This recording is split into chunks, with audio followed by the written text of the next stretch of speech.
The pursuit of happiness is a phenomenon most of us do. Everyone wants to be happy, right? To smile through life, even with a pressing crisis prevalent in our existence, we attempt to pursue happiness to make life worth living. Some have lost hope in the endeavor of finding happiness and tried to accept the reality that there is no chance for life to get better. To wander aimlessly with no hope. In others' cases, unfortunately, death being the only solution to this suffering. The cause of happiness was answered by philosophers and psychologists, yet in our modern world, we observe that happiness is very difficult to find. Especially with the recent problems we've been facing, it makes us question, is it really possible to find happiness in a messy, chaotic, and absurd world? Today, I'll attempt to give answers to these questions using a little bit of my knowledge about philosophy that relates to life and ways to achieve happiness.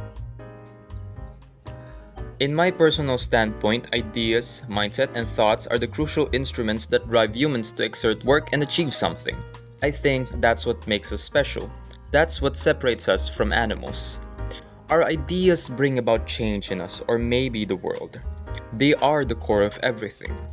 Therefore, I can conclude that philosophy is the best way when it comes with the endeavor of achieving happiness. Philosophy introduces and teaches thinking, ideas, and thoughts about anything in the world. It's the mother of all science.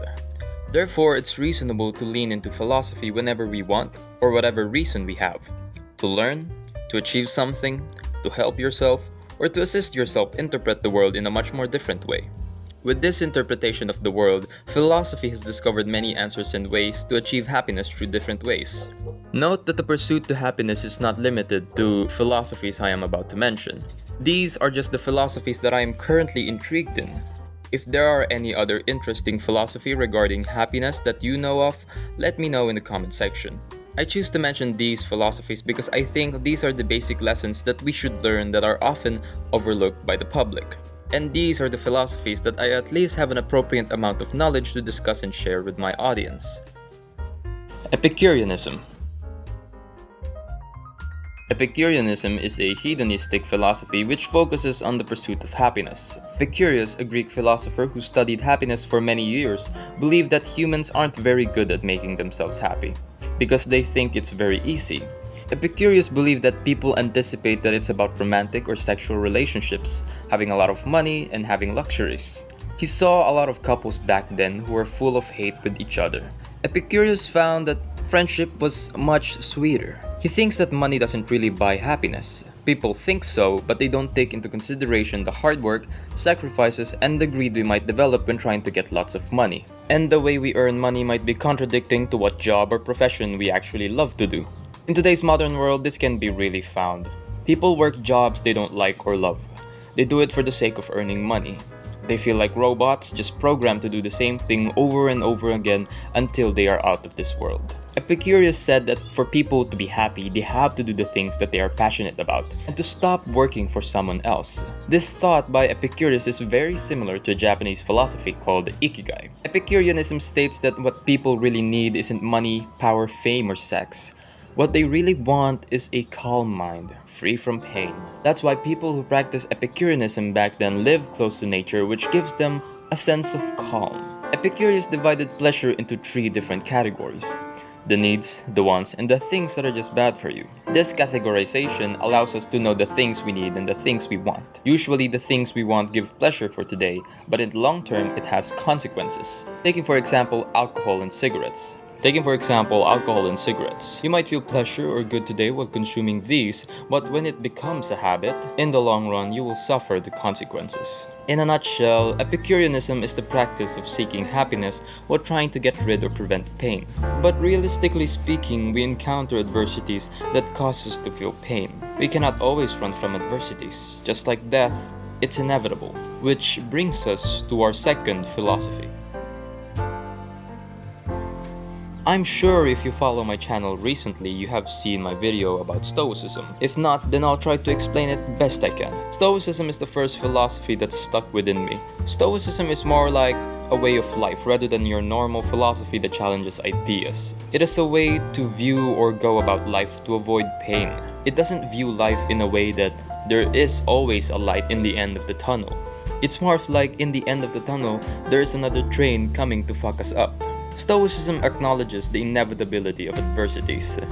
they know that it doesn't end and sometimes it hits us worse than before. So, if adversity is inevitable, does that mean pain is inevitable? Stoicism says no. Stoicism states that our reactions or emotions decide whether something harms us. So in a way, things harm us if we think it does. Epictetus said that it's not what happens to you, but how you react to it matters. End quote. There are many things in life we cannot control. So instead of trying to control the uncontrollable, we should just focus on controlling our emotions. Do not let rage or despair set in. In this way, we can overcome adversities, since we don't let our emotions waste our time in resenting the problem. When does anger teach you how to write a book, play an instrument, argue, or do your work? Stoics believe that anger is such a useless emotion and we should focus on eliminating it. There are many things about Stoicism, but this is the only part I'll talk about. Since we are talking about the pursuit of happiness, the result of unhappiness for a lot of people is the abundance of pain. With the ability to change our perspective about adversities, we are conditioning our mind to avoiding pain. We avoid pain by changing our perspectives about pain and lets us focus on the solutions to problems we face. We are free because we don't let external circumstances affect the way we feel and act. Stoicism also teaches us to value virtue. You cannot steal something from a Stoic because it's only virtue that they value. Virtue is the only good for oneself, so not only does it practice the control of emotions, but it also practices value and the detachment to materialistic goods. They value self-discipline because vices are another form of pleasure that is bad for the long term. Self-discipline helps us avoid and prevent the addiction or the pursuit of those vices. Stoicism might be interpreted as bottling up your emotions, but control is different from suppression. In my opinion, our emotions are very important, so we must also put value to it. Controlling your emotions alone is not the trick, because at some point, inevitably, we are to express emotions. A better way is to control your emotions and find the right way to let them go. It's okay to cry. Find a better place and time for it. Let it go at the right place and at the right time. The key factor of what I'm saying is, it's okay to express your emotions. Just don't let it consume you. Understandably, controlling your emotions can be interpreted by other people in a way of controlling yourself from feeling emotions. But I see it as controlling your emotions so that they don't affect your rational actions in trying to overcome an adversity. But there is no need to be ashamed of tears. For tears bore witness that a man had the greatest of courage, the courage to suffer. End quote by Viktor Frankl. I believe that there is nothing we can control. The only things we can do is influence it. So in achieving something, we must strive to influence particular things. Better working on stuff gives us a higher possibility of influencing an event or something.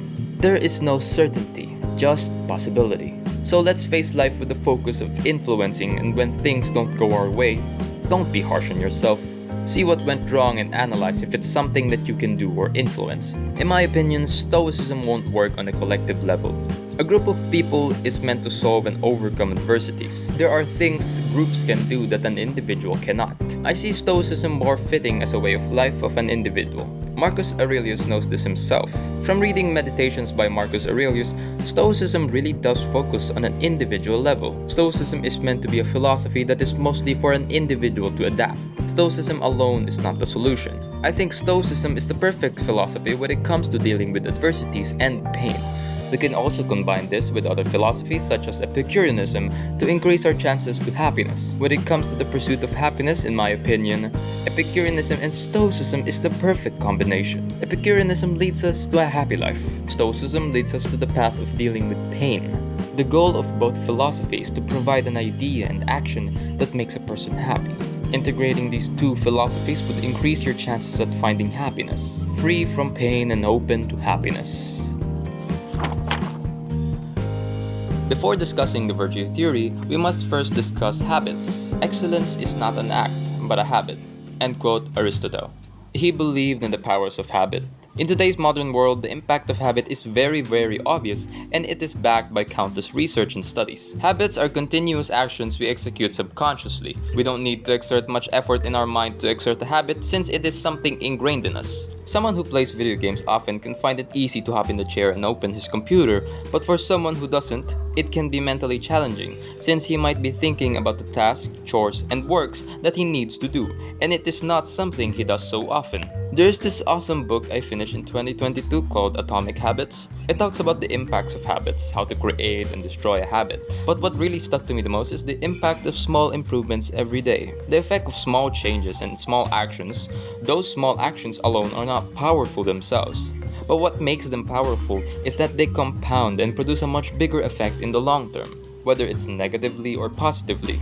Now let's go over the virtue theory. These two things are connected because Aristotle believed that virtue is a habit. A good life leads to happiness. Aristotle answered the question, what makes people happy, through the virtue theory. He believed that good and successful people possess distinct virtues. He proposed 12 virtues. These 12 virtues lie in the middle of two vices. One is the deficiency of the virtue and other is the excess of the virtue. These virtues that lie in the middle of these vices are called the golden mean. He believed that we must practice these virtues without deficiency and excess because both are bad. Practicing and acting upon these virtues are what leads a person to eudaimonia, a sense of fulfillment. In a way, this would make a person happy. Not only that a person is happy, but with his virtues, he can influence and help other people achieve the same from having them learn from him. Aristotle believed that in order to perfect these virtues, we must practice it and learn from others who is possessing these kinds of virtues we wanted to learn. And the practice of these virtues must become a habit in order for it to be ingrained in us, so that we can act these virtues without mental exhaustion. Without mental exhaustion, we are able to do activities and practice virtues with ease. It kind of becomes automatic. An example is someone who has anger issues in the past. He cannot bear the annoyance, but in the present time, he is usually calm and understanding without even knowing it, without even putting the effort to not be mad. It's because he has conditioned his mind into this virtue. He continually practiced the virtue, he continually learned from others, whether direct or indirect. My advice is do not be limited to these 12 virtues that Aristotle mentioned. There are more virtues than these 12. Any good virtues that you discover, make sure to apply it and make sure that it lies at the golden mean. Always avoid the true extremes. The idea of virtue by Aristotle can be integrated again to Stoicism. As I have said, Stoics value virtue. But of course, we need to learn virtue in order to value them. Therefore, virtue theory guides us to the practice of those virtues, and Stoicism teaches us to value it more than material possessions.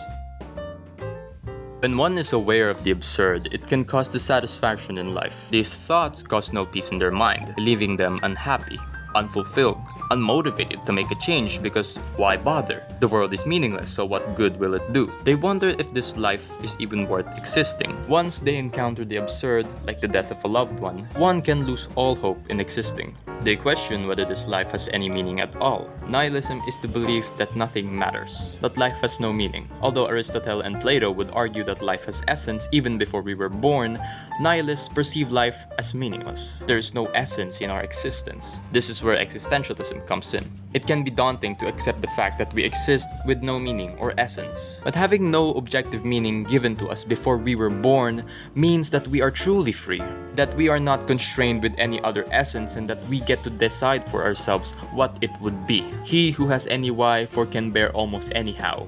End quote by Friedrich Nietzsche. But the notion of existentialism doesn't apply to the lives of everyone, as the pursuit of meaning can also be daunting and exhausting. People might run in circles trying to find meaning, then they get frustrated when they can't. Again, it leads us to unhappiness. This unhappiness is the cause of the contradiction of the human desire to find meaning in a cruel, chaotic, and absurd world. Even when some people do, they might not find the meaning or the essence that fits them. This is displayed in the anime Cowboy Bebop and Neon Genesis Evangelion. Spike Spiegel, Asuka Langley, Shinji Ikari. What do these characters have in common? They all had meaning and reasons to exist that they have given to themselves. Perfect meanings cannot be created by imperfect beings. And it was beautifully shown through these three characters. Spike Spiegel, living for her lover Julia. Asuka Langley, with the essence of saving the world in order to be recognized, so that her existence is validated. Shinji Ikari, to Paito de Eva with the hope of finding acceptance. Oh, the essence they have found didn't make their life better. It merely enabled them to exist. Even with the reasons or essence to live, when they encounter the absurd that causes their meaning to fall apart, they are back again to feeling hopeless. Absurdism is a philosophy by Albert Camus. To better understand absurdism, we must know what is the absurd. The meaning of absurd is unreasonable or something illogical. The philosophical meaning doesn't stray away from the definition. The absurd is something in life that is unreasonable, illogical, something that would make you question life and your existence. Why does this always happen to me? This doesn't make any sense. And many more that questions the unreasonable events in our lives. We face the absurd every time, either through the death of a family member or a collective bad experience. Absurdism is the philosophy in which it believes that life is absurd in general. This thought or idea is also daunting for a lot of people. Not only that absurdism states that life has no meaning, but life in general is absurd itself. This is the philosophy that completely counters the idea of existentialism. It says that there is no meaning, that there is no hope. A very nihilistic belief. For those who don't know about the philosophy might expect that Albert Camus believes that life isn't worth living, but it's the exact opposite. Albert Camus said that it isn't suicide, but the exact opposite, which is existing. His proposed solution to the absurdity of life is revolt. Existing itself is revolting. For us to live in spite of fate, and the absurd that is thrown to us. Existing just for the sake of existing provides us more freedom than the pursuit of meaning. Absurdism doesn't answer the questions of life. It gives us an idea of what to do when we aren't able to answer those questions in life. Life is cruel and a bitch. So why would I be comfortable with giving it satisfaction by proving its nature? No matter what adversity you throw at me, I'll live harder cause fuck you. Why not? I encourage you to explore more about philosophies, as it doesn't just provide and study knowledge, but it also provides lessons that we can apply to our lives. We can use them as guides or use them as a way to better understand the world we are living in. What I like about philosophy and philosophy about ethics is that you can integrate it with other philosophies to form new sets of knowledge. That's what science does. We borrow or create ideas from the conclusion of other geniuses. Other philosophies, when combined, can actually complement its strength and cancel out its flaws. For example, existentialism is a good philosophy when you are anxious at the fact that there is no meaning given to us, so you can create meaning. But for some people who just can't seem to do so, can lean towards absurdism. I think philosophies that suggest solutions are up for personal preference, whether you're a Stoic, Epicurist, existentialist, or an absurdist. It doesn't matter, as long as it benefits your way of living and leads you to a true sense of fulfillment that is ethical and moral.